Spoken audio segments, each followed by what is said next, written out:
Welcome to Burlap Teachers. Enjoy the video. You begin by confirming mappings and rule out OS interference. Open Roblox settings and go to Controls. Check that A and D are assigned to left and right movement. Once done, test those keys in a simple text editor to confirm the keyboard reports them. If they work in the editor but not in-game, close overlays and macro tools. Discord, Steam, or RGB software often grab keys. You're removing external input capture, so Roblox can read A and D directly.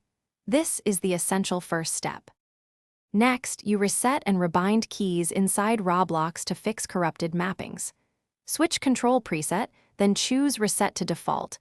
That clears hidden conflicts. Make sure to manually reassign A and D to the intended move left and move right actions. Do not pair them with Shift, Alt, or macros. Once you set the binds, exit to the main menu and fully restart the Roblox client so the new input profile loads cleanly. This step resolves most in-game recognition issues. Finally, you isolate hardware and system-level problems. Plug the keyboard into another computer or try a second USB keyboard on your PC. This confirms whether A or D keys are physically failing. If hardware looks fine, update or reinstall keyboard drivers in Device Manager and reboot.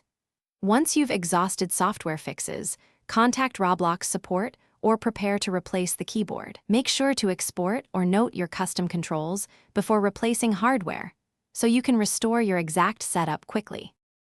Thanks for watching. Consider subscribing if this video helped you.